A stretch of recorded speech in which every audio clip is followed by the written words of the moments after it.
2025-05-01, request by McMahon LaRue, acting as agent for Arc Foundation of Monroe County, Inc., for steep slope and woodlot environmental protection overlay district permit for the demolition and construction of a 4,219 square foot IRA building with site-related improvements on premises 130 Homewood Lane in an R1 residential district.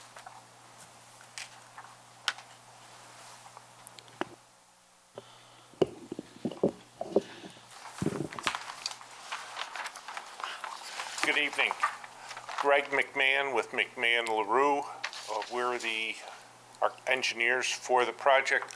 Also, whoops, I'm sorry. No, you're okay. Michelle. I'm Michelle Sir. I'm the Vice President of Residential and Day Services at the Arc of Monroe.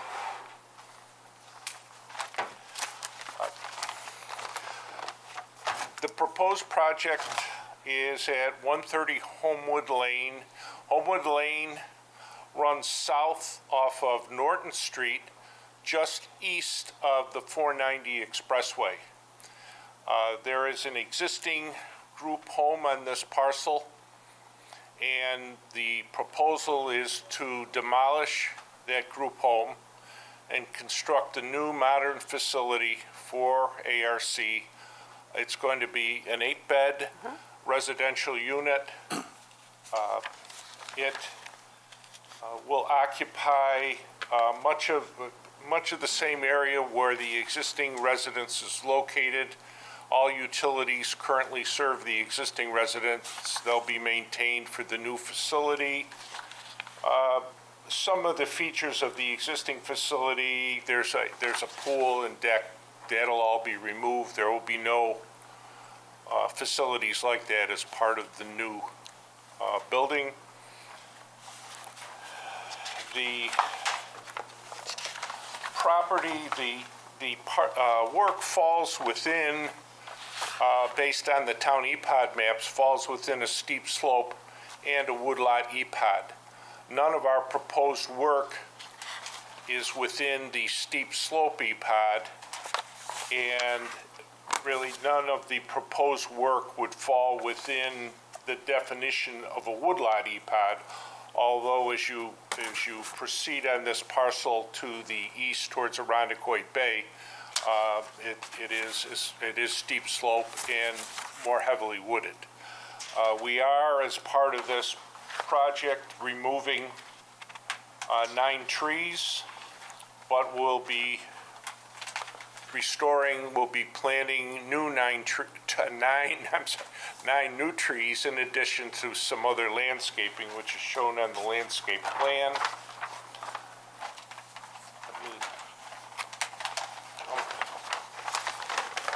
The proposed project includes a drive, we'll call it a driveway loop that accesses the front entrance to the facility, and we're providing 14 parking places, including 2 accessible spaces right at the front of the building. We have trash will be handled with dumpsters in a dumpster enclosure that is, you'll see on the plan. The existing driveway that accesses this property and also a residential property to the south will remain as is, and access to the residential property to the south will be maintained at all times during construction of this project. I think I'll stop there, and I've touched on all the high points of this and address any comments or questions that the board might have, or if Michelle has anything she'd like to add, let her. I could just share a little bit about what we're doing with the Arc of Monroe. It's currently a 10-bed home, and it is a double-level home. So as the people that we support age, we'd like them to be able to age gracefully and age at home, so that this could be their forever home. So this is what we're proposing, is a one-level home that's accessible for everybody that lives there, and we're very excited about it. Great. A couple points. At the workshop you mentioned, I think there was a question from the Conservation Board about you were going to use more surface, but you're actually using less, is that correct? Yes, we're reducing the impervious area with this redeveloped site by about, I think it's about 3%. Not a huge difference, but it is a reduction in the impervious area.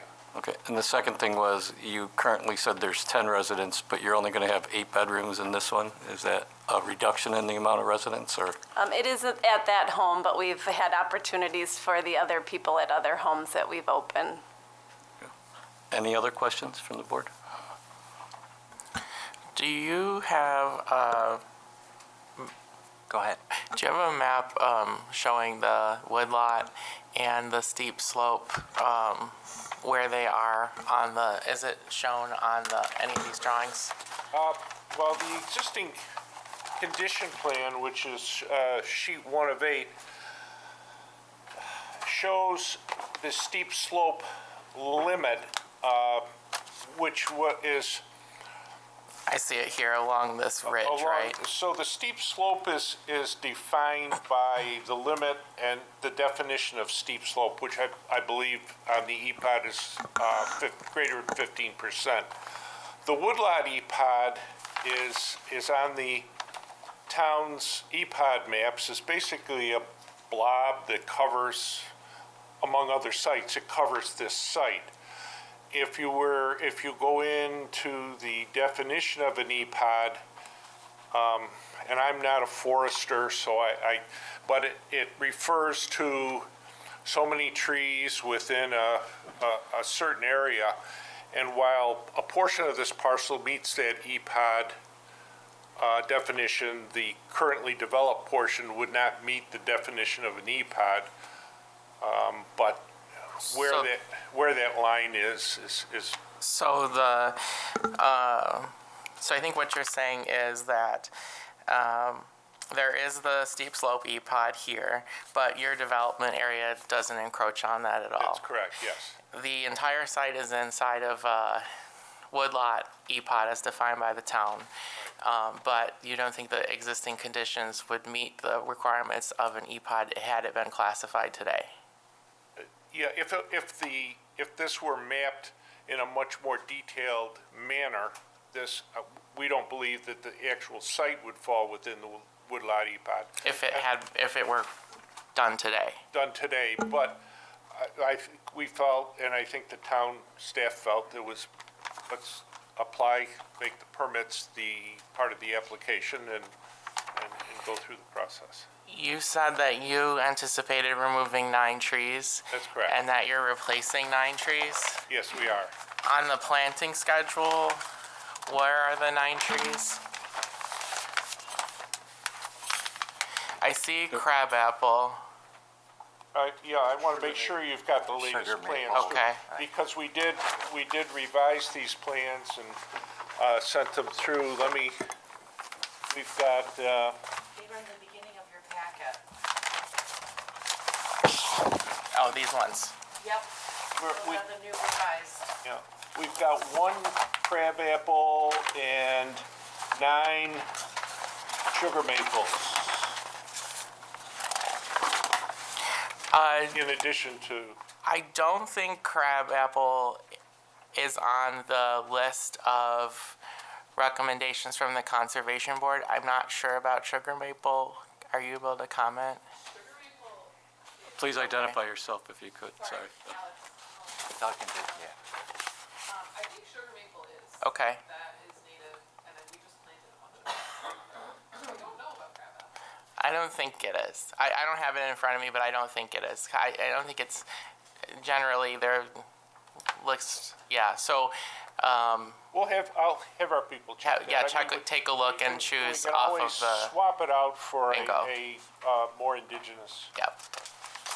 but I will make a note of that.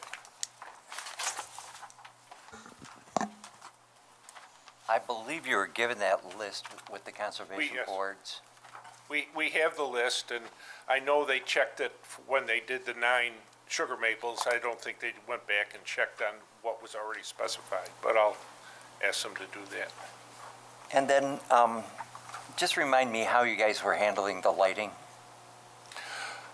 we're handling it with, the discussion we had was that ARC and the architect felt that the building, just the building-mounted lighting, the porch, and lighting on the face and exit lighting of the building was sufficient, that we didn't need, we originally had proposed a separate parking lot light, and they just felt that the building lighting was sufficient, and they didn't want to provide any additional light which might disturb the neighbors there, so.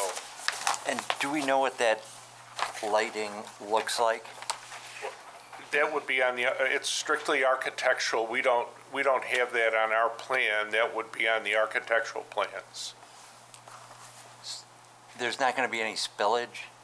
Not anything, they would be, they're not spotlights or wall packs. They're just the architectural sconces, and under the entranceway, there's, again, I'm assuming the architect typically does recessed lighting in the, Soffits. in the soffits of the entranceway that would light that. And again, the typical lighting that's required by code at all exit doors for safety reasons, but no Internally or externally? externally. Okay. But again, they're typically, an architectural type fixture that goes on the exterior wall outside of a door. I definitely would like to have seen a sample of that, just on the plan at some point. And I know that we talked about this a week ago. All right, you want, I want to know the Kelvins on the lights and how much it's actually going to light up, right? I get what you're saying about the entryway, and that's fine, they'll just shoot down and not go anywhere. I'm looking at the west side and the east side, because right now it's pretty bright. I think we had that discussion. yes, we did, and that was one of the reasons they said they felt they could. I think that that's a good reduce- decision. I just yeah. think it should be included in on the plan, so when the inspector comes along, he knows what he's looking for and is looking at, so there's no confusion. I can obtain a lighting plan from the architect and include that with our plan set. And my saying that doesn't, unless somebody else has a real problem with it, I don't have a problem with that going to staff. Yeah, I don't, anybody have a problem? I don't. And then the dumpster enclosure, The dumpster enclosure will be either a vinyl or a board-on-board wooden or vinyl fence enclosure with gates. are you asking us to make that decision? No, we had discussed fence Either one. versus concrete block, and I think the consensus was, and the owner would like to do a fence type enclosure. I'm saying it could either be the vinyl fence or a board-on-board fence. It's not a chain link Not a chain link, no. covered with vinyl, all right. No, sometimes. So it would be the simulation of a wooden fence, just with Right. the yeah. vinyl. All right, I'm good with that, thanks. I'm done. We also asked, did you get a chance to talk to the neighbors about this? Do they know what's coming? We asked that at the last meeting. We have not talked to the neighbors. They've actually never reached out to us. We do have signage up that this was going to happen today, but we have never spoken to the current neighbors there. I shouldn't say never, since I've been in my role here, And how long has that been? I'm sorry. a year and a half. Here, okay. Any other questions? A lot of times on commercial or larger residential development, we look for a bike rack. Is that something that would be useful in this situation for residents or employees? This is Michelle Sir again. At this point, we don't have anybody that can utilize a bike that lives there, but that's not to say we couldn't in the future.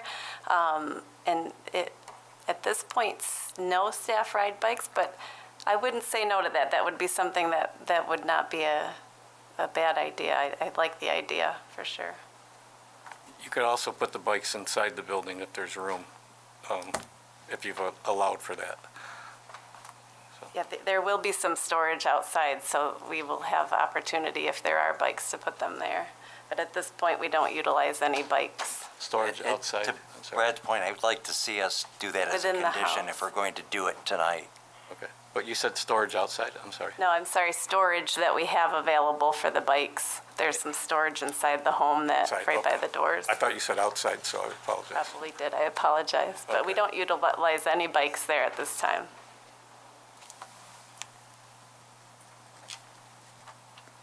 Anything else? I just have a question. I don't know if you said how long the project would take, and I was just curious, will the residents be placed somewhere else and then be brought back, or is it for new residents? They've actually already moved. They moved last week, so they're settled in their temporary home, which we're hoping that this construction is done within a year with demolition and finishing the new structure. So this property is reserved for those? Yeah. I don't see any other questions. Anything more from the Conservation Board? I don't know if this was answered last time, so if I'm allowed to ask, for the dry well, I think you said there was there gonna be any undercutting of the roots of those trees that are No. near the, none at all? No. Okay. The arborist thought like that based on the placement there would be. No, there will not be. We want to be, no root disturbance. My other thought was when you said the 9 sugar maples, if there are any other native trees that could thrive in that environment. I think generally like more diversity the better. More variety. Yeah, We'll bring, yeah, have a look at that. that's all. Okay. Anything from the town or Labella on this?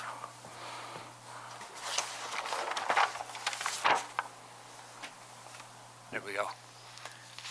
So K-Powers did draft a letter for your consideration.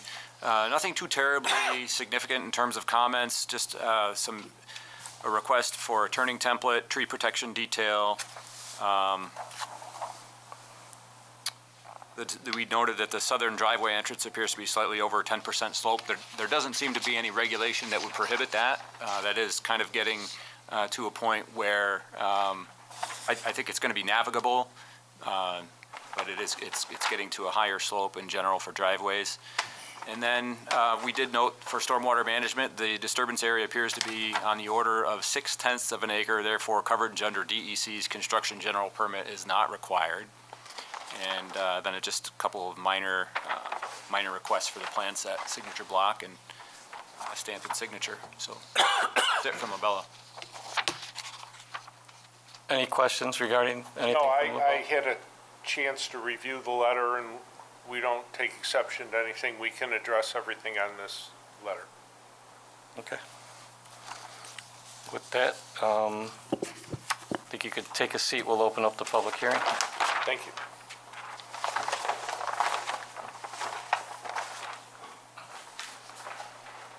I'll open up the public hearing. Anybody who would like to speak to this project, just come up to the microphone. Please state your name and address. Good evening. My name is Becky Thomas. I'm actually one of the neighbors of the ARC home. We're in the southern driveway that goes down the private drive. Ms. Thomas, may I have your address for the record, please? I'm sorry, 152 Homewood. Thank you. We have a 7.3 acre parcel land down there, just below the south slope. So our main concern is nothing at all about the ARC home. They've been great neighbors for the last 20 years, and we look forward to having more. I was a little concerned because I didn't know what an IRA home was, so I was trying to clear that up, first of all. a couple of other, you've answered some of my questions tonight. One was the concern about the trees, the existing trees and the tree line that kind of protects our residents from the lights from the group home, and trying to be assured that that's going to be maintained, and that none of the trees on our property line are cut down or damaged. Our property line is pretty close to there. I mean, I don't know what you're doing for the footprint of the place, if you're doing any digging, but our service lines are underground from the telephone pole that's right at the end by the driveway. It's underground there and down the deep slope. Ms. Thomas, just address your questions to the board. Oh, I'm sorry. Thank you. So those are our main concerns, is that our property wouldn't be disturbed in a way that would affect any kind of runoff. We have a rain drainage swale that runs alongside of our driveway. We want to make sure that that's not disturbed, so that the flow of water now from the rainfall is still not going to go over our driveway.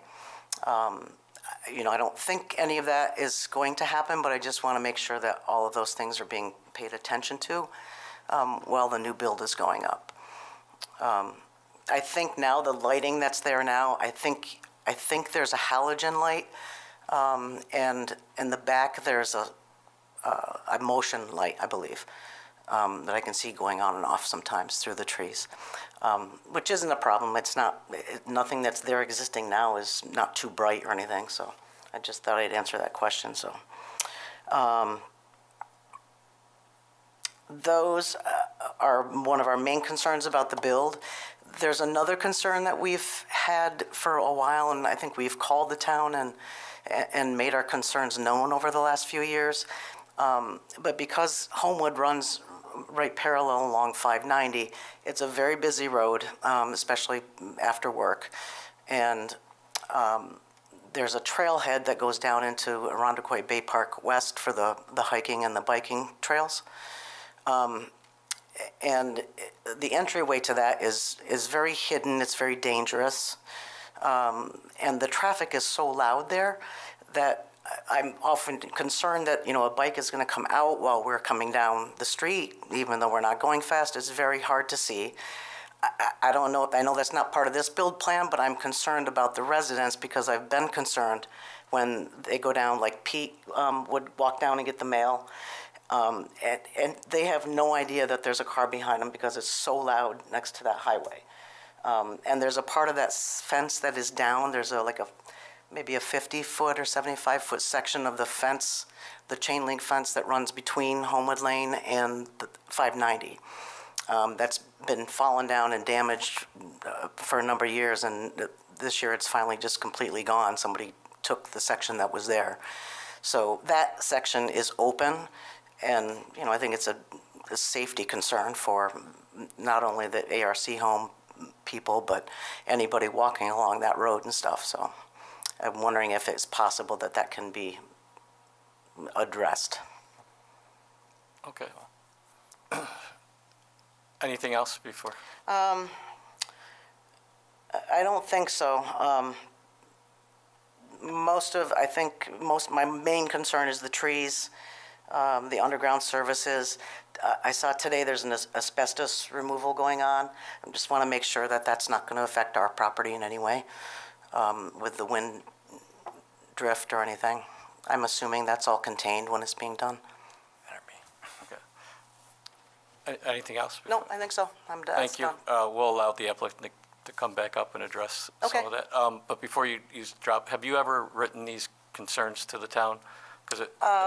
We placed phone calls. I don't think we've sent them in written. We've called 3 times and talked to someone. Okay. In the future, you might want to, before you leave tonight, to find out the email, so at least you can send an email and have these concerns written, because some of it's outside of tonight's. Yeah, I know. I realize that. I just have a concern. They're all good concerns. The main one is for if the guys walk into the mailbox to get the mail, it's a dangerous concern. So. Right. I just wanted to make sure you become aware of the right email to send it to. Okay. Unless you can tell them right now. Well, Is it on here? No, so I pulled up the imagery and you're talking about the fence that's along 590. So that's New York State DOT. And that's the answer we've gotten a lot, is that the town doesn't want to take care of it, the state doesn't want to take care of it, and the city doesn't want to take care of it. So Okay. the fence stays down, I guess. But it's an eyesore, it's a concern for property value and safety.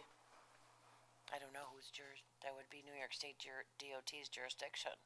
Yeah, we've talked to everybody, and everybody points another finger at somebody else. But I know it's not what you're talking about tonight, but it is a concern about their safety. Sure. Thank you. Thank you. Thank you.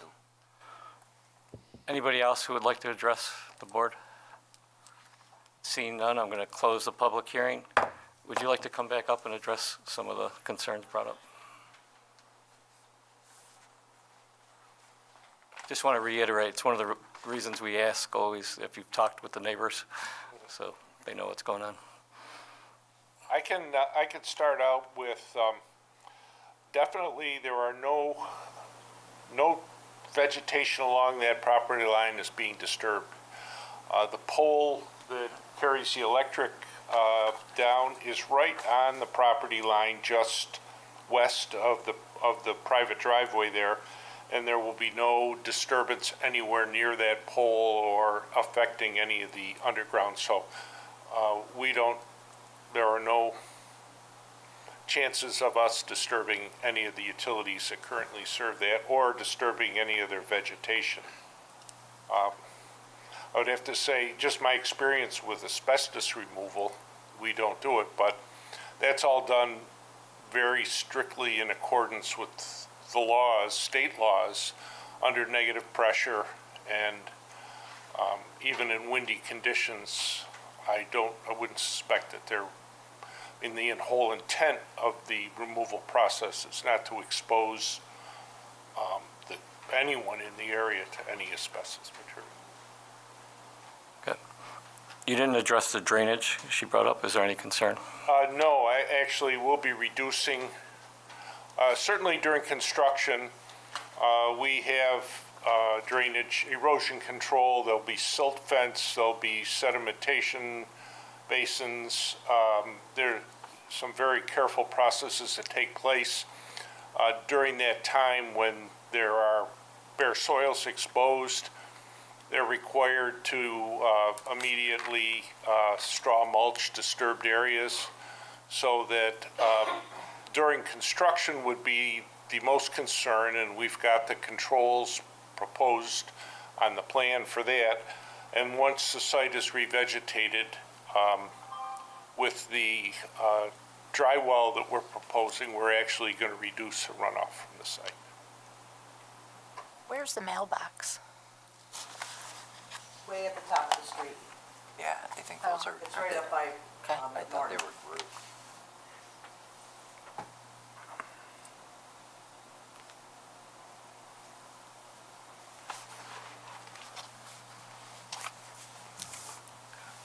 Any other questions? Okay, you can have a seat at this point. So we have both seeker and approval of what they want to do. Somebody like to do seeker? Or is this a type 2? I'm sorry. No, this is not type 2. This is an unlisted action, so the applicant has provided a short environmental assessment form. I believe that we have a parts 2 and 3 as well for you all to fill out. Oh, hold on a second. Can you go through those real quick, Wes?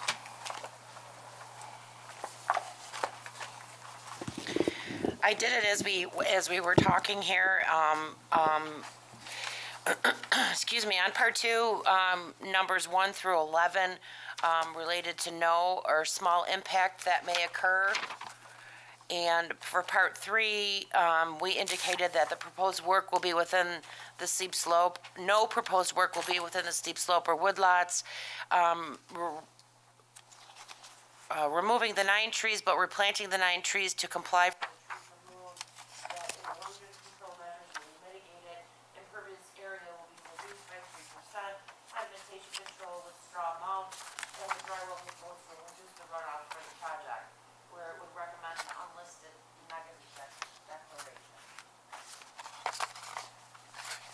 Mr. Chair, I couldn't say that better. I think we should use that as our motion. Okay, Mr. Richards, you're going to move forward with an unlisted negative declaration. Do I have a second? I got one question. Wait a minute before you do the second. The one I have is not signed by the applicant. Is that just a formality? Part 1 or 2? Part one. Well, I can take care of that.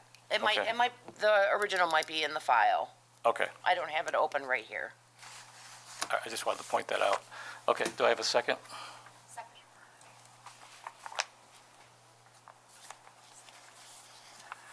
All those in favor, please say aye. Aye. Any opposed? No abstains, and we have 2 absents.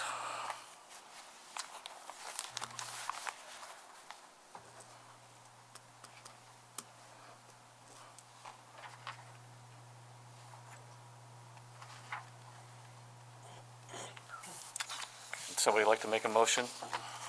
Sure. On case PB 20250501, we approve the plan as submitted with conditions that they submit a lighting plan to the town that has no spillage, and all the lights are at 4,000 degrees Kelvin or under.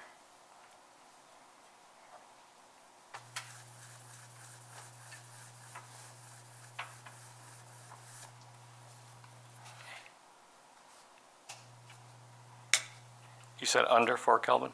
Yeah, 4,000 or below. And that, sure, I just forgot it. Like, Yeah, all concerns of Labella have been addressed. And the crab, apple,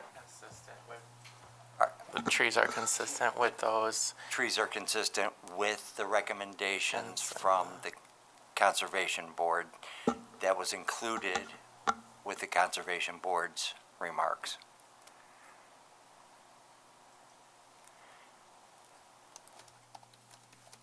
Is that okay, Michelle? Okay. And then bike rack? I don't, that they install a bike rack, and I know, this can't be a condition, but a recommendation that somebody reach out, and it can be our staff, to the county to see if they can address maybe the speed limit on the road so it's slow enough that people will have extra time, but that's a recommendation. Or hopefully get to the right people in the state or whoever can address the safety concern. Maybe even if the applicant can submit something to the state.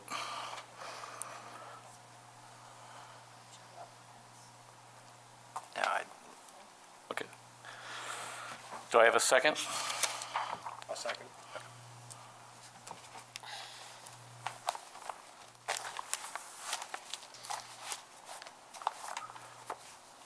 That's to, final site plan? Yes. Yeah. No, No? Sorry. steep slope and woodlot EPOD permits. This is not for site plan. Oh, That- I'm sorry, yeah. Steep slope and woodlot environmental protection overlay district permits.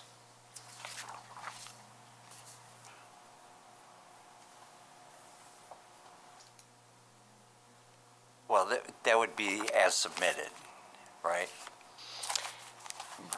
If Well- we vote yes, we're going to approve the, I wouldn't say it would be as submitted because you added conditions to have the plan amended Yeah. by switching out some of the species. Correct me if I'm wrong, Deputy Town Attorney. Yep, that's correct. I also had update sheet 7 of 8 to depict the building mounted light versus the pole light. Because on sheet 7 of 8 shows the pole light still. good catch. Installation of a bike rack, update signature black on plans to include the planning board chairman, submission of a lighting plan with depicting no spillage with Kelvin's 4,000 or under, and the recommendation to address the speed limit on the road to lower it.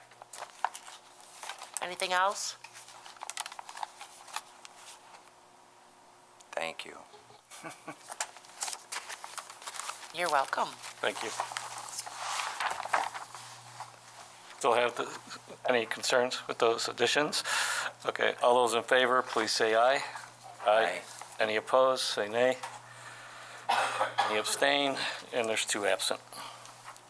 You're all set. Best of luck with this project. And thank you for bringing your comments to the board. Thank you. And Mr. Chair, I'd just like to say before we start the next case, it has been my intention to recuse myself from this application. Thank you.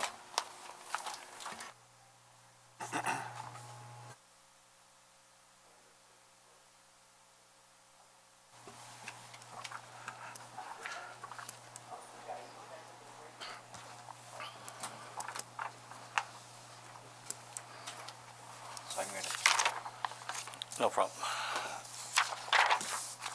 Just for clarification, Michelle, there's nothing I need to sign on the seeker for this one? I have the form here. Oh, you have it? Okay. Would you mind? Thank you.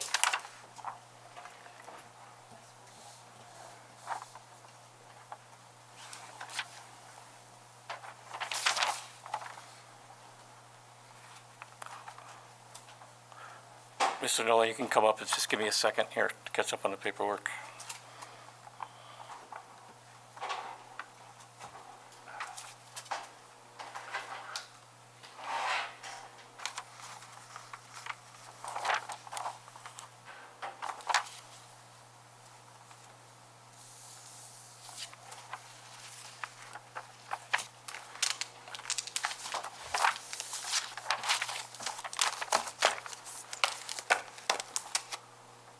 Michelle, while we're getting prepped, do you want to call the second case?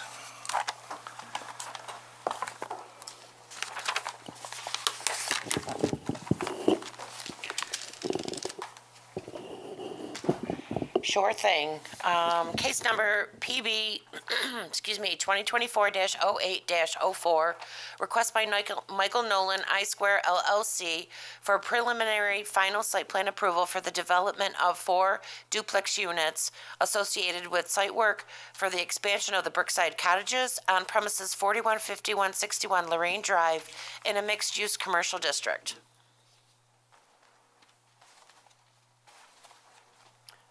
Good evening, Board. Mike Nolan from I-Square, offices at 400 Bakers Park. The application we have in front of you is for 4 duplex senior living cottages, same architectural plans as across the road at the original Brookside Cottages that are already constructed. These 4 duplexes are designed and really an extension of the original 14 units that were built and bring us up to a total of 22 apartments. And for what it's worth, the original 14 that we built have been occupied steadily. We've been full for the last 2.5 years, but overall it's been in great demand. And we have a waiting list of people that by the time these are built may or may not still be interested in moving in, but quite a bit of interest. I don't have a lot more to go over on this. We've been a while in the application process, so be open to any questions or anything further you'd like me to explain. Sure. Just for the audience, I believe at the workshop you confirmed these are going to have the same look and feel as the ones down below. Yes, same architectural plans will be used, same building materials, same windows, doors, sidings.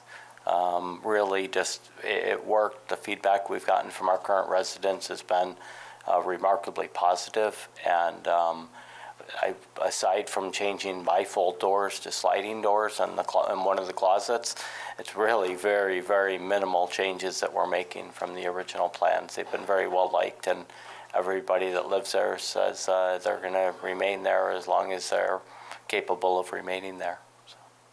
Thank you. And Michelle, could you just review the items we walked out of the workshop with before we dive into any other questions? Yep, I had only two on there. Scale back the Lorraine Drive parking lot retaining wall view line. Yes. Did I we've- explain that right? You did. What was brought up by one of the board members at the workshop was the distance from the lot line of the stone wall that will ride along the north end of the new cottages. I did look at the drawing prior to coming here today, and it's approximately 23 feet from the edge of the road where it ends. We are open. We don't have a need to bring it up that far. If the board feels strongly that they would like it pulled back further, we wouldn't object to that being a condition, but we believe that does provide adequate sight line. The road line and the actual paved road are two different things on Lorraine Drive. So it takes a minute to look at it to see where the wall ends and versus where the actual pavement of the road begins. Again, we're not stuck on bringing it out exactly that distance, but that's where it was drawn at. And what was the second, Michelle? The second item was looking into moving the light pole back between number 43 and number 45. I think Yes. that was Kate's recommendation due to the turning. Yes, yeah, that would impose, in our opinion, it had some, create more difficulty in the turnaround area there with the turning radius of a car, and we don't object to that either. So the current plan doesn't reflect that, or it does? It does not. With these so- plans were the same ones you had since before the workshop. Okay. So you're not opposed to either of those two? No, if you would Just wanna like to hear make from the them board. conditions of approval, we would be perfectly fine with that. Okay, and then there was also, I thought, a third one, Michelle Labella needed to look at, was it drainage, or, I can't remember off the top of my head. Yeah, what, is this on? I don't know if this is on, sounds like it. Yeah, West Petty Labella Associates, we did review the drainage calculations that were provided by the applicant, and I can go over those in a little bit greater detail, but for the most part, I think we're satisfied with the calculations. It's indicating that for a 10-year storm event, there's I think it's 1.9 cubic feet per second, and that's not it's not anticipated to cause any erosive velocities down slope of where the stormwater is shown to be coming out or discharging onto some light stone fill that's going to dissipate the energy of the flows coming out of the storm pipe. So as far as the calculations go, we're all set with stormwater. Okay. With that, any other questions from the board? Seeing none. Wes, is there more you wanted to talk about? Yeah, so I'm also here today because I wanted to just review kind of the history of the project since it was submitted, I think it was last July 2024. And just to be sure that you're all on the same page so that you're informed to go ahead and make a decision tonight if that's what you so choose.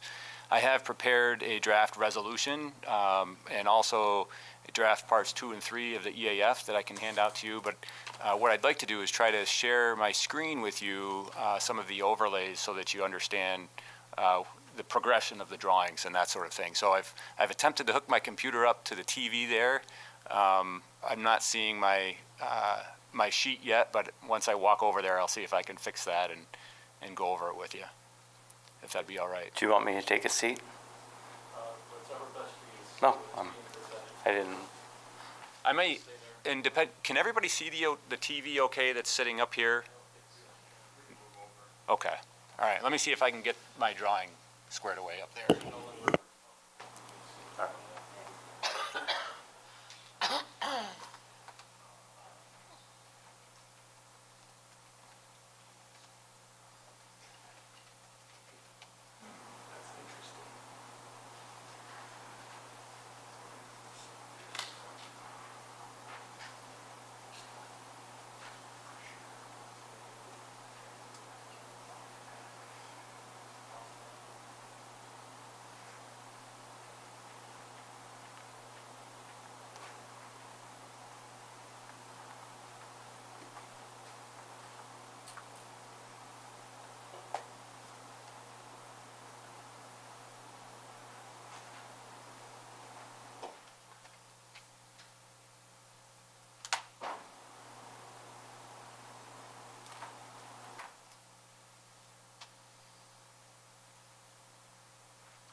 Sometimes this happens to me at school and I press Windows P and then duplicate.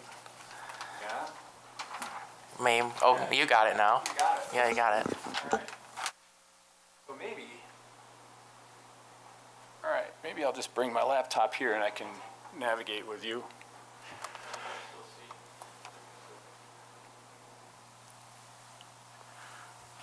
There we go. All right. So initially, when the application was submitted, there were some proposed cottages, as you know, and what I'm showing here on the screen is there. You can see some green shading and there's some red. So this was an overlay. What plan is that, Wes? These are from July 2024, which is kind of the red line work, and then September 2024, which is kind of the green, which are the green changes, right? And the red and green that overlap cancel each other out, and it's just black, right?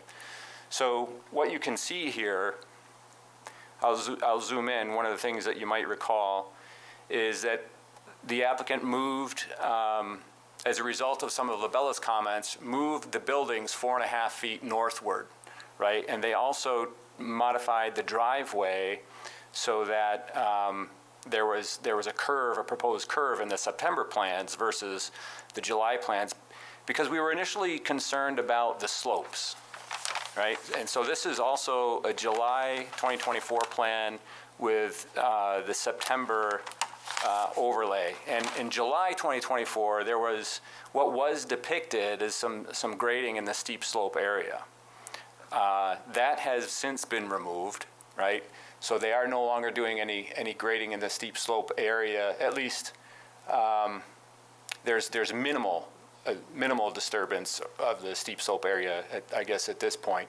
So what has changed since September 2024 to now is the common driveway has kind of gone back to a similar display or similar design as to what was proposed in July 2024. So you can see the September is the red, right, and this one, and what's overlaid is the most recent plan, which is April 2025, which is green. So this shows now the retaining wall at the end of the common driveway, and then also the addition of pavement here. And in addition to that, we now also have, let's see, in this corner, there's also a stormwater catch basin, which is likely appropriate given the design because of the L-shaped retaining wall, and it's going to capture, the drainage and convey it downslope, so to speak. But Labella would, we still have those concerns about the stability of the slope, the top of the slope, and I've kind of articulated some of those concerns in the seeker EAF.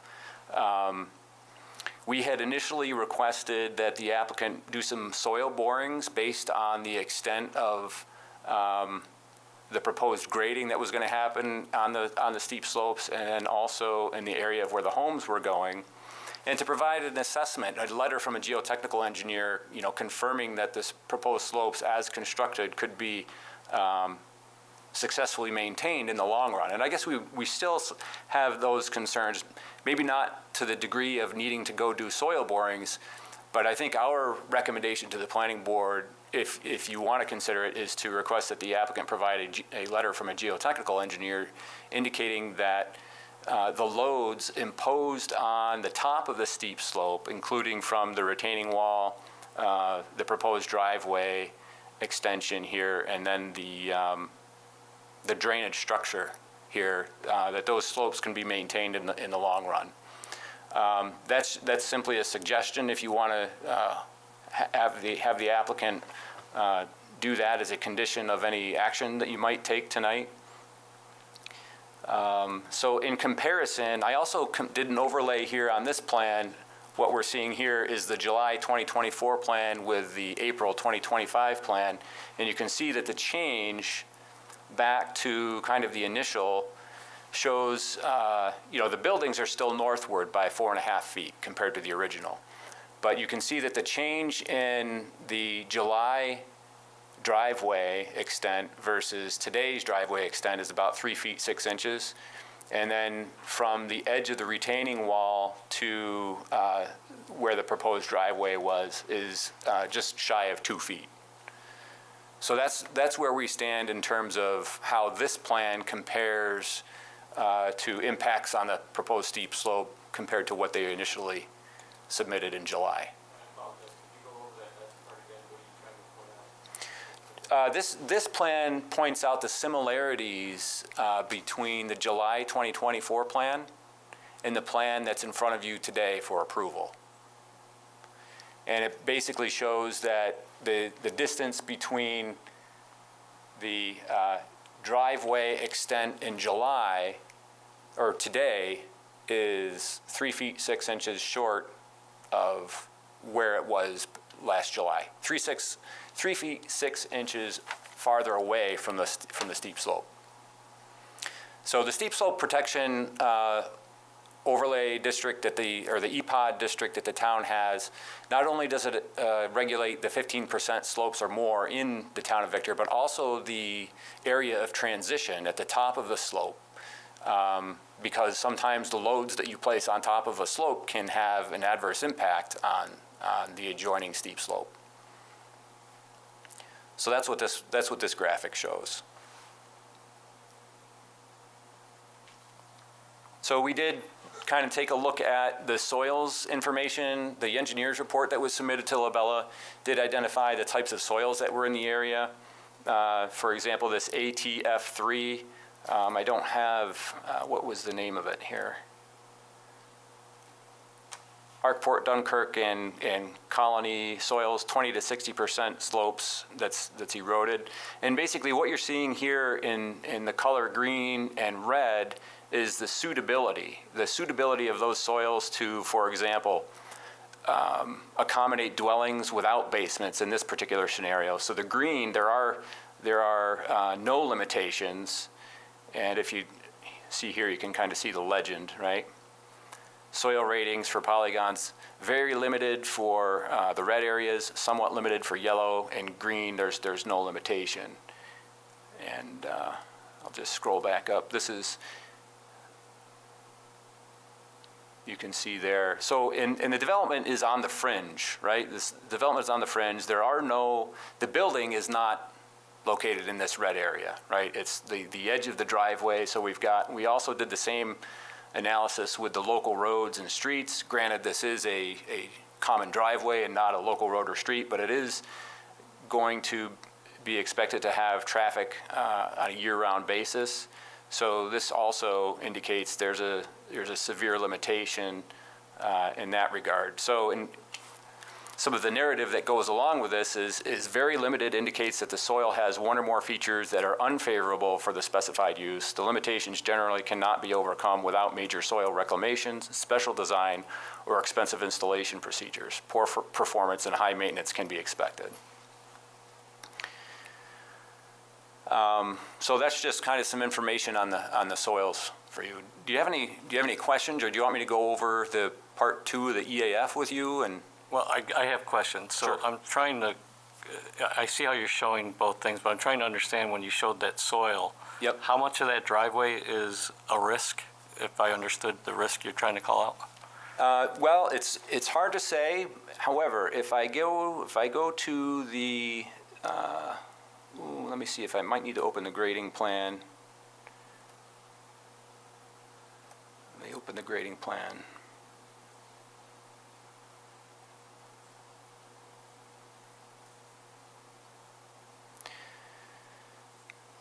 So you can see I know there's a lot of line work here. It's very difficult to read. But if you see these black dotted lines here, those are existing contours, right? So the proposed contours on the most current plan are the green. So there is some grading of these steep slope areas. And then you'll see here, if you look real close, there are some black lines, the black dotted lines, which are the existing contours. A very small portion, a very small corner of the driveway appears to be in the steep slope area. However, and then there's also a catch basin and stormwater outfall in the steep slope area. Otherwise, you're kind of in the adjacent area on the transition zone on top of the slope. So you're saying that the original driveway alignment was in soil conditions that you guys thought was unsuitable. So they revised the plans to adjust the driveways to try to move them out of that. And then there was a subsequent revision that at least partially recaptured the way that they were initially. And so we're concerned that that grow back area is now back in an area where the soil is not suitable for. It's hard to confirm that the soil is unsuitable without knowing the details. Without the soil borings and stuff that you were Without mentioning. analysis of the existing soils, and without a professional, like a geotechnical engineer, confirming via a letter, kind of putting their stamp of approval on some sort of confirmation that, yes, you know, the soils can accommodate the loads imposed by these proposed development features. We thought that the revised driveways with the curve in them were much more acceptable. Clearly, right, we have to have the. I think it's certainly more acceptable in terms of preservation and less risk on the top of the slope or for the existing slopes there. Its usability, however, is probably less usable, because if you're looking at the turning template here of that vehicle, You have to back there's out only of your like one way driveway. in and one way out of Right. one turning movement, versus this offers a couple different types of turning movements with the existing configuration. I could see how that driveway would be difficult to back out of. Yeah. So I'm still struggling to understand one part. So I understood everything about what got moved, why it got moved. Yep. But what I'm trying to understand is where you're showing that car backing out. Yep. Right? How much of that corner is falling in this concern area? Is it 3 feet? Is it 1 foot? What is it? How much? Well, I would say it's probably a 3 foot by 3 foot section. Oh. Based That whole on, corner, and I'm basing that on the size of the catch basin that's proposed there. Because if we look at the grading plan, where did it go? Where's the existing?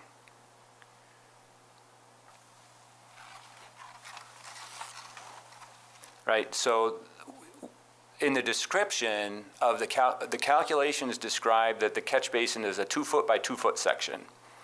And actually, I guess I could actually measure here, but you see some grading or existing topography lines that would be characterized as quote unquote steep slope beyond the 2 foot by 2 foot section of the catch basin. Yeah, I mean, the green ones are standing out to me. I guess I'm having trouble understanding that black part that you're referring to. So, all right, I'm going to try to, so the black line I'm talking about is this black dotted line. That's an existing contour, right? I can see it on this document here, so, okay. So Okay.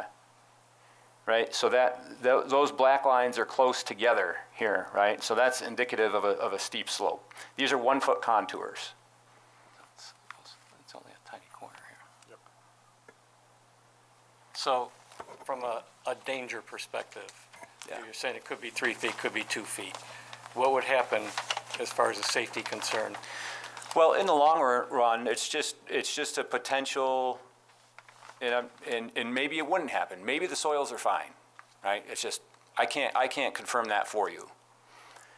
In the long run, there could be some slumping of the slope here that causes the wall to sag or the driveway to sink in that area, or even the catch basin to sink, right?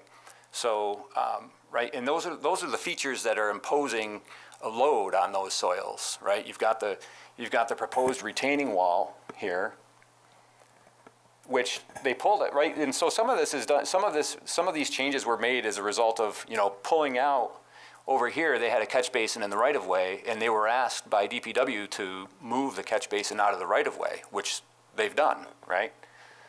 It's just now it's over in this location. And the same thing with the retaining wall. They've reduced the size or the length of the retaining wall here to stay out of the right of way. But they still have a retaining wall that's imposing a load on the soils here, as well as the asphalt and the vehicles. So what you're asking this board is to determine if this is a concern, and what would you recommend as an alternative to this, or to confirm? Yeah, I don't have any design recommendations. The safe route, right, would be to have the applicant provide some form of letter from a geotechnical professional, right, indicating that the slopes as they are today and the proposed construction on these slopes, the slope and the soils can handle, what's being proposed here. Okay. So I just want to make sure I got this all straight in my head. We asked them to move it over 3 feet, which he did. And we also asked them to move this catch basin because it was in the right of way, and he's done that. But now it's caused this potential issue that we don't have the information to know if it's a big concern. Do I have it I'm kind of summarizing? Yeah, I think that's kind of, you've got it. Okay. That's kind of the summary. If this does degrade over time, it could further, cause instability elsewhere, or that's what I'm trying to. Yeah, the instability, it could lead to, depositing soils in the adjoining stream, which is downslope here, and it's, this is all going to be private infrastructure, right? So it's a private site. In terms of, town dedicated facilities, none of this stuff is going to be offered in dedication to the town, right? It's just a matter of, do you want to have more assurances going forward that the proposed design is going to work here? Okay. Anything more on that, Wes, before I ask the board to ask more questions? Any No. other questions here? I just was curious if there was a potential problem, is it going to affect the neighbors down below? Well, there are no neighbors down this direction, right? Because down here, you've got a stream, right? So I don't think, the soil, any earth movement there, I don't think it's going to affect any adjoining neighbors, unless for some reason there's erosion and sedimentation that happens as a result of slope failure, and then the stream receives the silt, the sediment, and it goes downstream, that sort of thing. But likely minimal effect to neighbors, minimal to no effect. And if it did happen, what's the worst that could happen to the site? They wouldn't be able to back over that area any longer? Or? Correct, or they'd have to do some type of restoration to restore the slopes there if they wanted to continue, if they wanted to rebuild this particular corner, do something to restabilize the slope. Yep. Okay.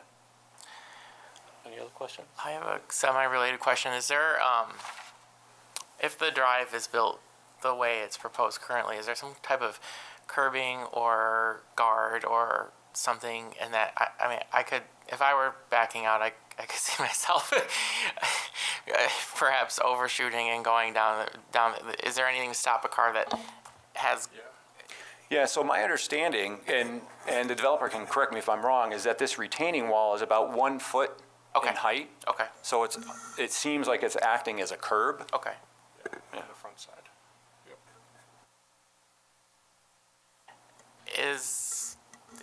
If we were to add a condition that a letter was provided, could that just be reviewed administratively? Yeah, so that's something that we have kind of drafted in the resolution and in the EAF. Labella's letter we initially released the letter in August of 2024 where we had the comments about steep slopes and getting a geotechnical letter. So the resolution as it stands now is that you would approve the site plan, and one of the conditions would be that the letter from the most recent letter, September 30th, be addressed, right? And so that would in the include letter. that comment. Okay. However, if for some reason you feel like you're satisfied with the design and you don't want to require anything further, you could still condition it upon Labella's letter being addressed with the exception or with the exclusion of needing any soils confirmation. I think there's another alternative too, but I'll ask legal. Can it be approved that if this does come to be a problem at a later stage, it has to be fully addressed, or is that not something we can do? I think that's something that you should be able to put into the resolution. So we could allow it to go forward, and then if in fact a problem arises, they would have to get the soil tested and remediate type of thing. Agreed, yep, I think that'll work. Okay, I just wanted to know the options there. Any other questions? So if you're okay, Wes, I'd like Mr. Nolan to be able to ask questions since it's the Yeah, first time absolutely. we've seen this. Yep, So, absolutely. Mr. Nolan, is this the first time, I'll let you wait till you get up. Is this the first time you've seen this? Yes. Okay. Yes, we always, careful. We always seem to get a little extra attention in full video there, but if that 3-foot by 3-foot area was a concern to the degree that they're portraying it, the cottages, the 8 buildings or 14 units across the road, 100% of them would have been built in that same condition. They were all in a steep slope, actually the construction of the units themselves, as well as the drive aisle, as well as the decks, and that would have all been in a steep sloper and had similar concern to it. T.Y. Lin prepared for me some extra conditions because Kate at the workshop had mentioned, about loading of the road. One, it's an extremely minimal traffic area. There's going to be one senior cottage that would travel, that path would be in their travels. Nobody else would cross there. It's meant for one car. Agreed, the wall adds load, but the wall also retains load. That's the purpose of a retaining wall. The area that they're referring to in the corner there has very, very minimal concern, where T.Y. Len has been my engineer on the project since 2011. They're very familiar with the soils that we have. They're consistent throughout the I-Square site or sites. And we have zero concern that that area would fail, and would greatly appreciate it if you'd take the later suggestion that you brought up, Mr. Chairman, that if this ever becomes a concern, we'll take care of it. It's on our property. We're certainly not going to let anything degrade or fall down the hill, but the thought of anything falling from that spot and ending up in the creek is impossible. You're 50, 60 feet. The creek's over here. For dirt just doesn't travel like that. It's not that steep a slope, and I think the notion that debris could fall and travel to the creek from there is extremely far-fetched. Okay, so you're not necessarily, you believe that you got it covered, Yes. and as with all your other property, you maintain it. If we put some type of condition that if this ever becomes a problem, that's acceptable to you, that you're obviously going to handle it like you do everything else. Yes, 100%. Any other questions from the board?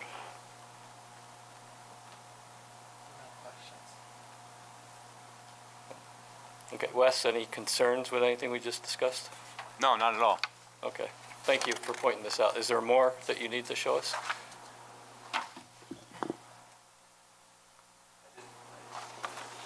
There we go. Is that working now? Maybe? I have part 2 and 3 of the EAF for you. I'm happy to review that with you. Please. And then draft resolution as well. Okay, unless there's more questions from the board, or Mr. Nolan, you got any questions? No, I do not. Thank you. Thank you for using the screen, it helped. I wish we would use it more. So you're gonna come to more of the meetings and use it, Wes?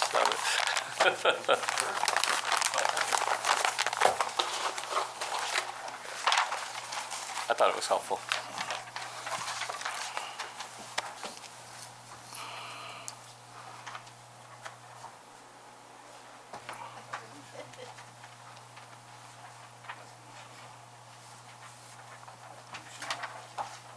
If we move forward with a proposal, I'll need some help with how to word that. Happy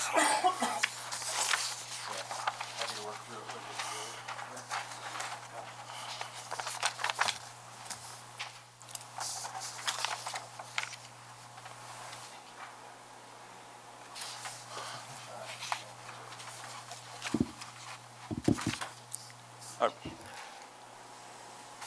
right. So part 2 of the EAF. Basically, I did go through, I used the EAF workbook to assist me with filling out the answers to this, to part 2 of the EAF here. So with the exception of number 9, I've marked that all of the other questions, there would be no or small impact, right? And so the only question that I've marked as a potential moderate to large impact would be to the natural resources. All right, number 9, will the proposed action result in an adverse change to natural resources? Example, wetlands, water bodies, groundwater, air quality, flora, fauna. In this case, it's more kind of the steep slope area. And so if we flip the page, flip that sheet and look at part 3. So regarding question 9 in part 2, Appendix A, the Soils Resource Report of the September 2024 Engineers Report, Soils notes that a portion of the project site contains the Arkport, Dunkirk, and Colony soils, 20 to 60% slopes. And the southern end of the project site is immediately adjacent to the steep slope areas. And the site plan depicts a proposed retaining wall, stormwater infrastructure, and a 22-foot wide shared common driveway within that transition zone at the top of the slope. And section 235-52 paragraph B of the town code identifies areas of the town steep slope EPOD district, which includes all areas of the town with a 15% slope or greater, as well as a transition zone at the top of the slope defined as that area containing soil classes with moderate to severe limitations for development and recreational uses. So just as a reference, those that last sentence there where it talks about moderate to severe limitations, that speaks to one of the graphics that I showed that colored the soils in red versus green. So that's what we were looking at there. Minimal disturbance to the top of the steep slope is prohibited, and appropriate erosion control measures are to be installed to minimize erosion and sedimentation into the nearby stream. The applicant has moved each of the buildings north by 4.5 feet away from the steep slope.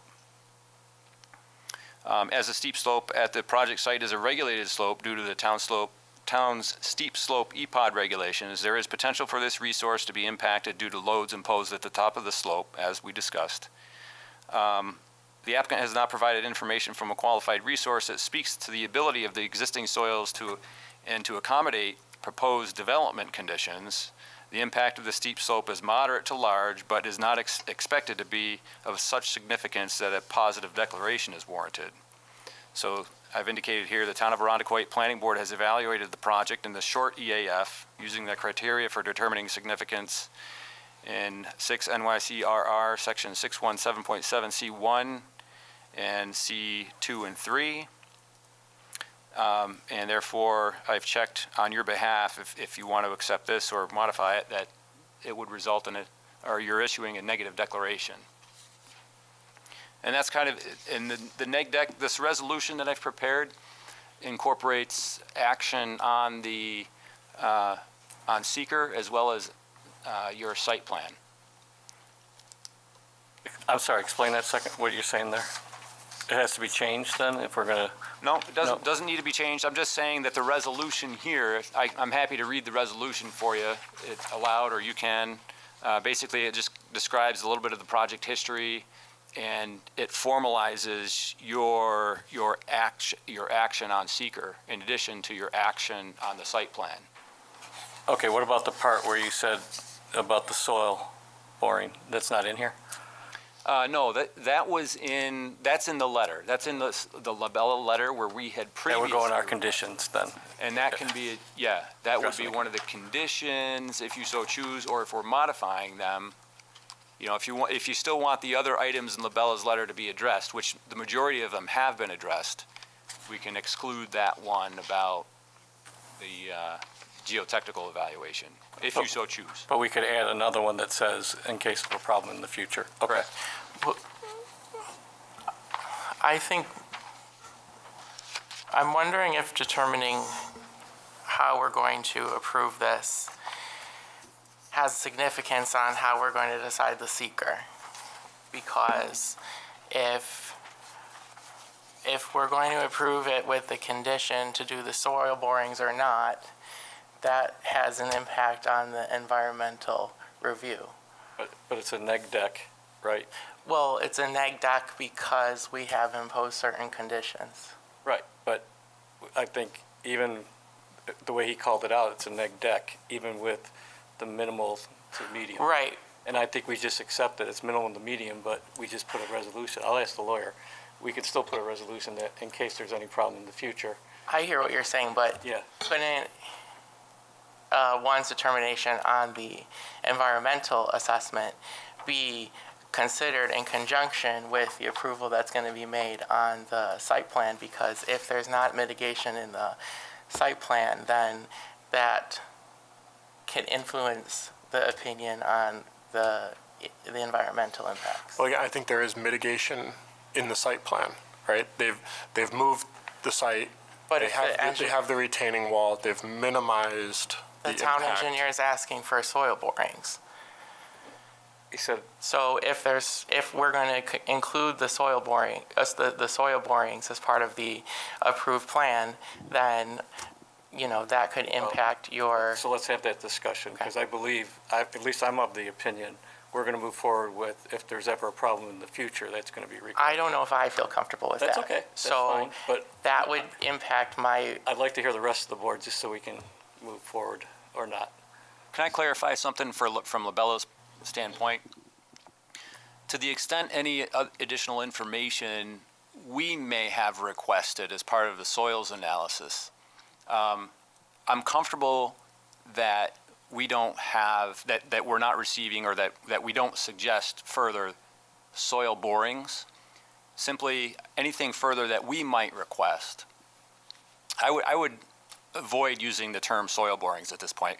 I think it's just we would like a letter from a geotechnical engineer. Letter from a That's kind of what we're geotechnical, saying. okay. Yeah. So if the approval that we would subsequently make after the seeker includes a letter from a geotechnical engineer, then I think I would feel comfortable with an approval on the seeker because those things have been contemplated and mitigated in the site plan. If the approval that we think we're going to make does not include a letter from a geotechnical engineer, then I don't think that all of the mitigation strategies are in place in order to make a neg deck. I don't agree with that myself, but I'd like to hear the rest of the board. Yeah, I think I'm okay with the neg deck. Just a letter from a geotechnical engineer isn't going to change. It's not going to change my view. We're talking a 3 foot by 3 foot corner of a parking lot that has minimal use. If this was 20 feet into that slope, then I think we're talking a much more major, moderate to large impact. And then I wouldn't be as comfortable. But with the small amount that we're talking, I'm comfortable with it. Dan, just to emphasize that the EAF that I presented to you is in draft format. So if you want to change that moderate to large impact to no to small impact, that's to you guys. You can do that if you wish. I mean, you're not objecting to that at this No, point? not at all. Because Okay. because you're the lead agency. You as the planning board are responsible for completing part 2 and 3 of the EAF. I've just kind of done so on behalf of you. Well, we expect your professional Yep, opinion, so I just want to understood. know it can go either way, is what you're saying. Yep. Right. So, Shelley, how do you feel? I'm looking at this and I'm picturing someone at the end there having a visitor possibly parking at the end there. I don't know if I'm picturing that wrong, but having that extra space and kind of backing a car there because they want an extra spot. Maybe I'm not seeing that right, but I see that area, that corner being an extra parking spot for people. So I just have a little concern. Maybe I'm wrong. Again, with that turning radius there, Just kind of backing in here. if somebody was to use that as a parking space, there's no way that last building, that car could get in and out of that building. But she's got a point, though, because how many people have 2 cars, right, in the family, and you only have a single driveway? One person could block another person, so I can understand her point of concern. My concern was just the car sitting there, like a second person living there could just kind of sit there, because it's not really gonna, Block anybody else. yeah. So then you're gonna have that weight on there. I'm sure it's not gonna make a big difference, but people kind of make up their own rules. Mike, do these have a garage? Could you come up to there's no garage. There is no. No. Okay. No, they don't have any garages. We do have some visitors, but they're very, Amazon delivery, whatever, anybody else. But chances you still can't put a car on top of that 3 foot by 3 foot area because it's wedged in the corner of the inside of 2 retaining wall curbs. It would be impossible to put the car weight in on that particular spot.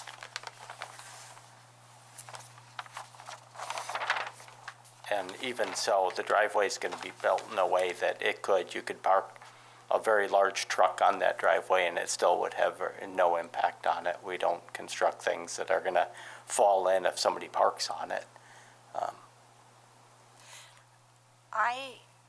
As long as it's in there that it's gonna be fixed if there starts to become a problem.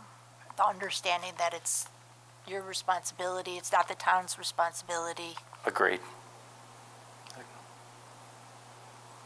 Our concern is we've got to make sure there's proper safety for the person living there and anybody visiting, so. Of course. Okay. David? Yeah, what I'm hearing, and I'm in agreement that as long as it's identified, that it'll be addressed if there's an issue that comes up. Yes, sir. Okay. And Brad, we know your position, and it's fair, My position is to take the recommendations of the town engineer. which is either way. I believe it was to receive a letter from what did you call it? A geotechnical engineer? Geotechnical engineer. So Wes, you said that, and then you kind of gave a second opinion that it could go either Well, way. I think it would still be prudent to, if the town were to receive a letter from a geotechnical engineer, if you wanted to, but that checkbox, right?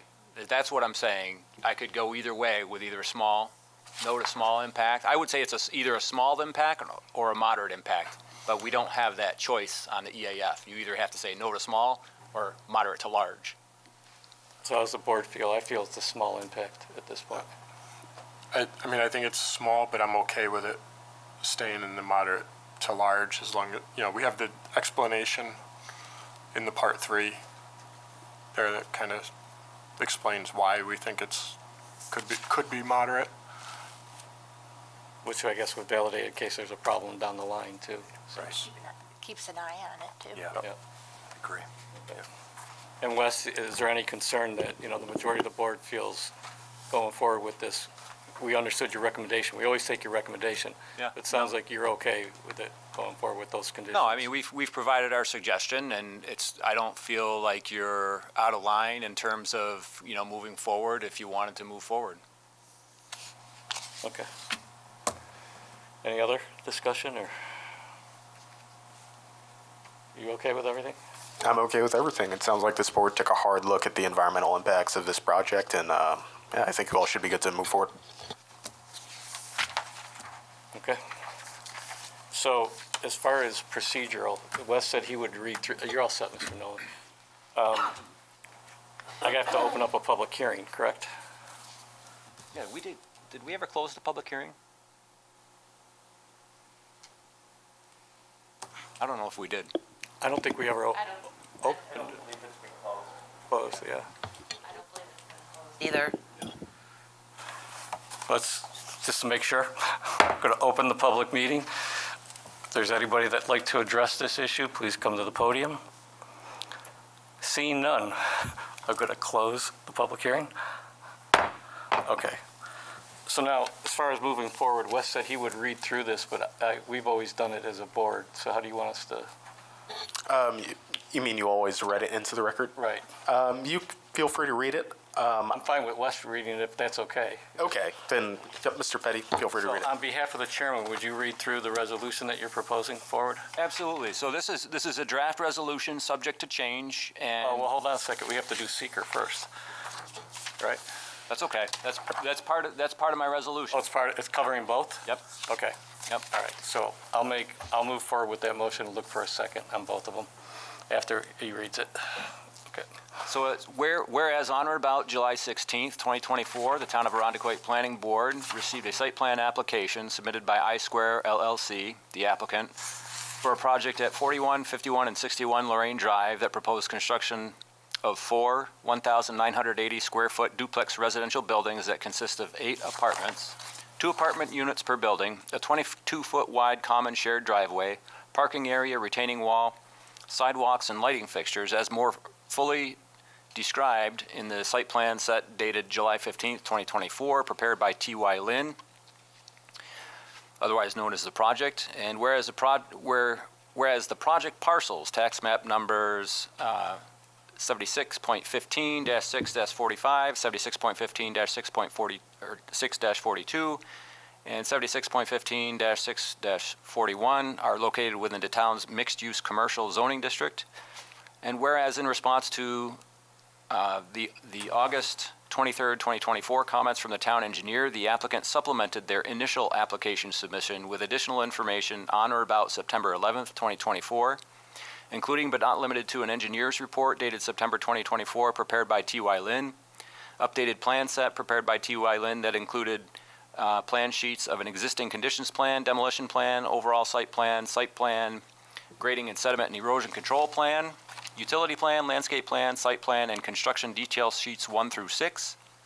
And whereas a public hearing was advertised for the application to afford the public an opportunity to speak and comment on the proposed project, and said public hearing was opened on August 26, 2024, and the planning board closed the public hearing on May 19th, 2025. And whereas the applicant sought and received an area variance from the Zoning Board of Appeals, case number ZB 2024-11-03, that allows for up to 58% of the front yard area to be devoted to driveway and parking, where section 235-75 of the town code otherwise limits the total area devoted to driveway and parking for residential purposes to 35% of the front yard.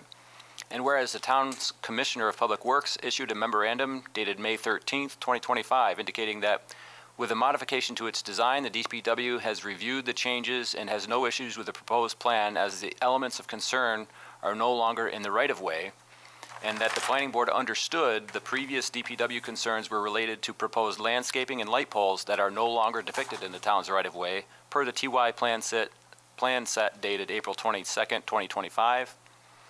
And whereas the planning board makes the following additional findings, the town engineer, Labella Associates, provided comments on the application on August 23rd and September 30th, 2024.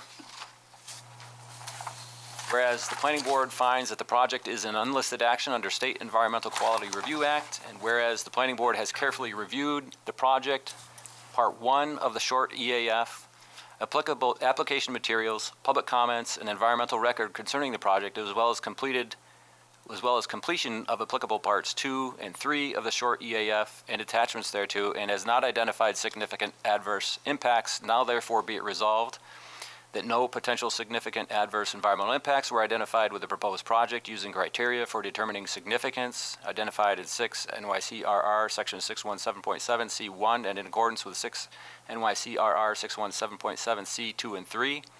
And the Town of Arundecoit Planning Board hereby finds and concludes that the project will not present the potential for significant adverse environmental impacts, and hereby issues a negative declaration.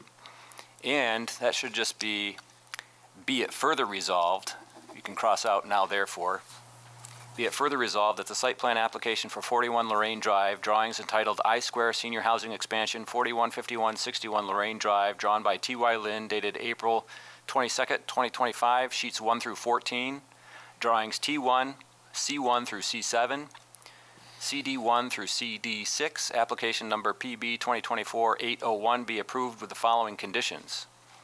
That number 1, conditions that must be satisfied prior to the chair signing the this should say signing the final site plan.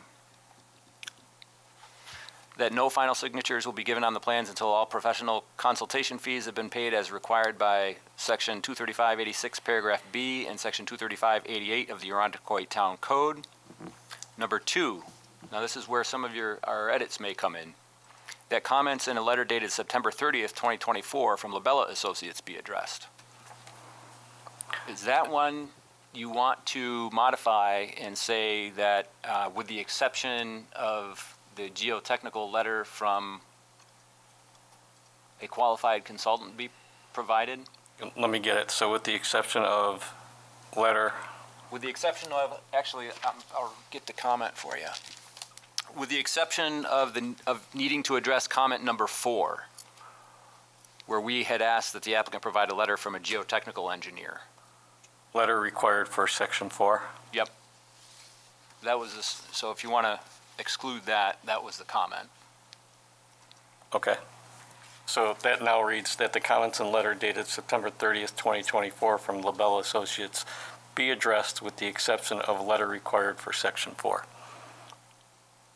Comment 4, yeah. Comment 4. Yep. And then we'd have to add one that would, any future issues that arise from, help me here, guys, Any future, I can help with that. okay.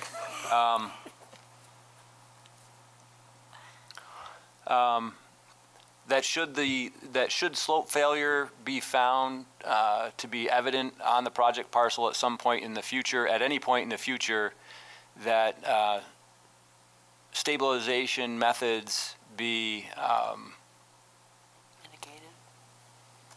implemented after a review of proposed implementation methods by the town's planning and building office, and if necessary, in consultation with the town engineer. I almost got all of that, Wes. So that should slope erosion at any point in the future? Is that how you said it? I can't remember how I said it. We'll have to go to the recording. I call it slope failure, if that's I think that's what. Erosion failure or slope? Slope failure, yeah. Slope failure? Yep. Slope failure. Who determines if there's slope failure? I was going to ask that. That would probably be the town's, if you've got a, yeah, that's a good question. Whether, So how about- whether it's going to be a building inspector or someone in the planning and building office. Well, just how about that should slope failure at any point in the future identified by the town? Can we go as simple as that? Yep. Yes, I'd still want to be a little bit more exact as to who in the town would be determining that. Perhaps a code officer, is that possible? I would say either code enforcement or building inspector. Okay. Okay. By code enforcer or building inspector? Is it okay if it's an either or? Yep, should be. Stabilization methods be implemented, approved by the town and/or engineer, town engineer if needed. Yeah, with potential, if the town so chooses to refer those implementation methods, proposed implementation methods to the town engineer. That way, if maybe the planning and building department, they'll take care of it themselves, but if for some reason that they want to refer it to the town engineer, that's fine.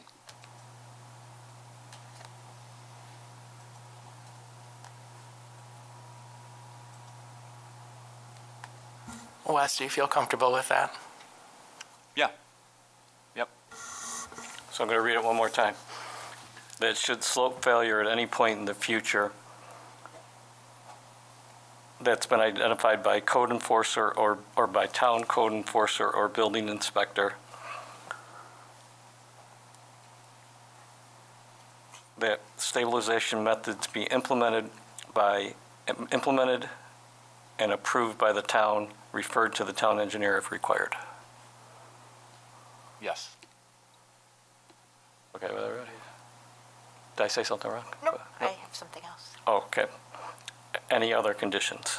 I just had a question about the two things from last week, like the lamp or the light pole being moved back. Does that have to be identified where exactly that's going to be moved back in the wall? It's If in, that- oh, yeah, we got to go to the wall, but the light pole has been removed on the plans, correct? It was supposed to No, be moved back. It's the one we wanted to move back away from the wall, Oh. or away from the driveway a We want little to bit. move further back. That's not in the plan, that's right. Okay, sorry. So give me that again, Shelley.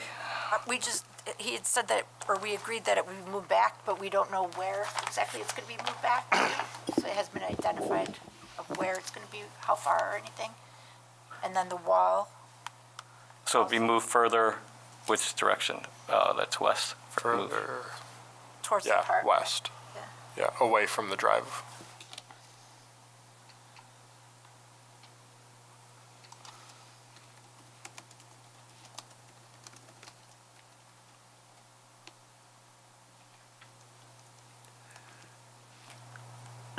To be approved by the town staff?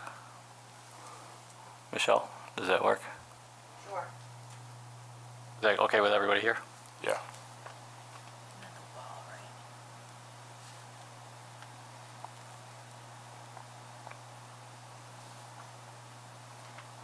So then we need to talk about the wall, because is there a condition on the wall? Do we want it further moved? The sightline was gonna be pulled, or it was gonna be pulled back.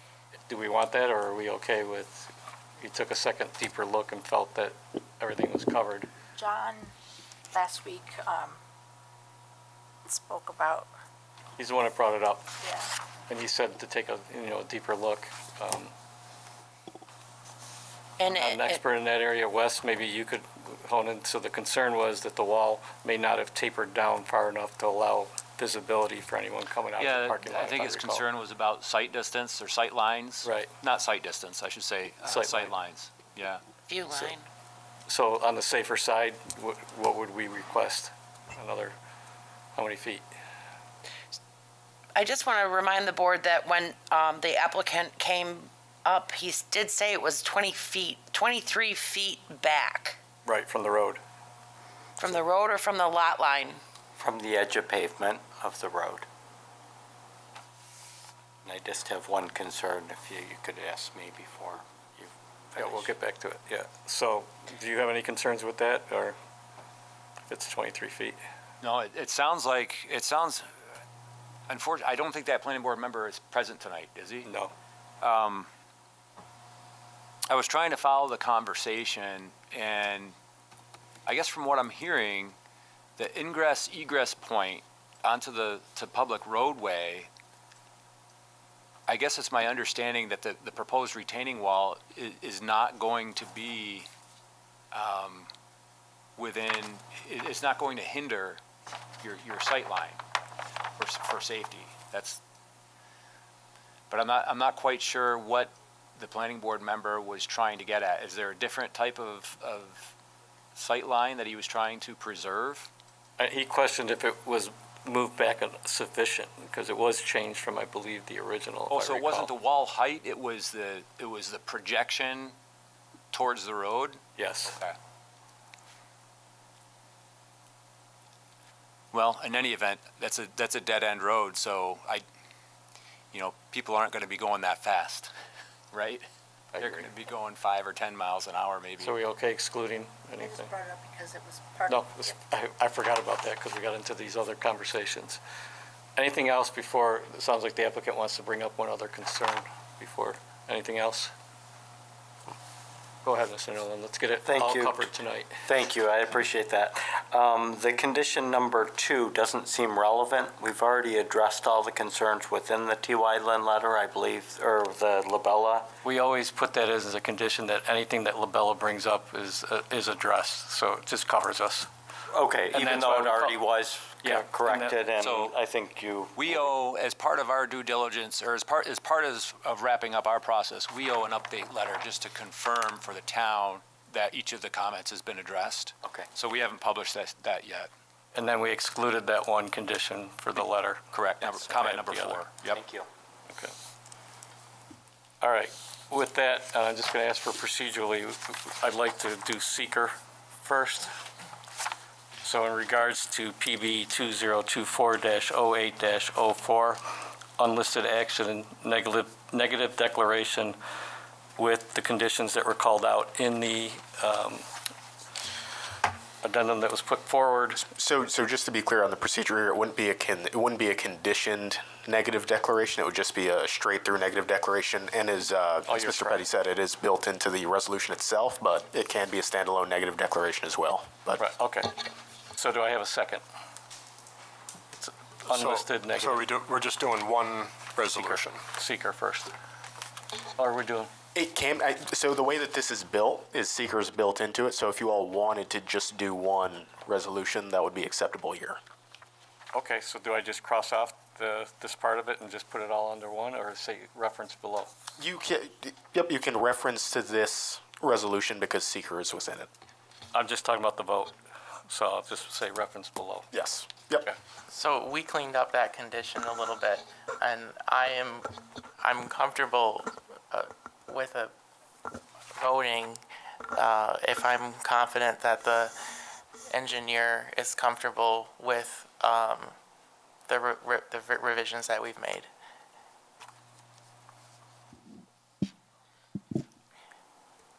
So,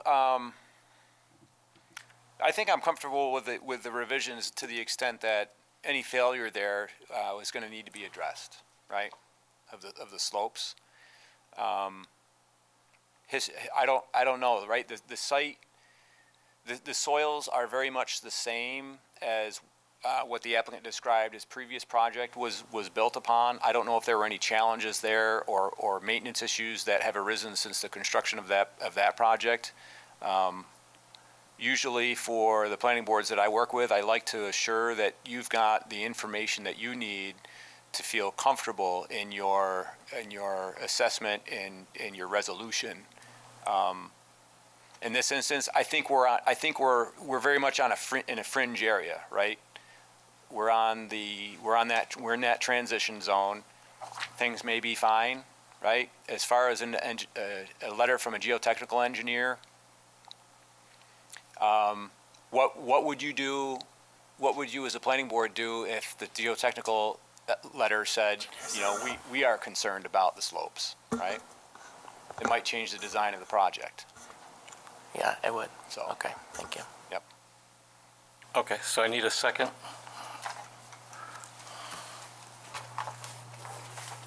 So just to remind, so this is for case number PB 2024-0804 for seeker unlisted negative declaration, and in addition, for final site plan approval for the development of I don't have to read the whole thing. So final site plan approval. Correct? This is no longer preliminary? Yeah, this is going to be preliminary and final together, right? Both? We're just kind of combining the two processes.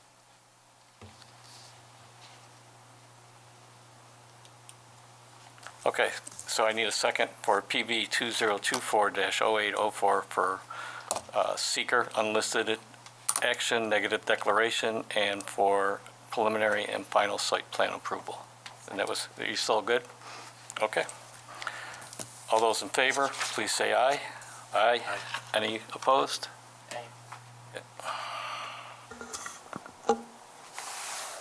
And we have two absent. So One abstain. oh, who abstained? Oh, thank you. Well, he Well, recused. Recusal. Recused, he did recuse, so, and he's not here to vote, so I don't put that down, correct? You can make a note that he recused himself. I believe it'll be in the minutes. But if there's not a space for him to vote, you can leave it blank.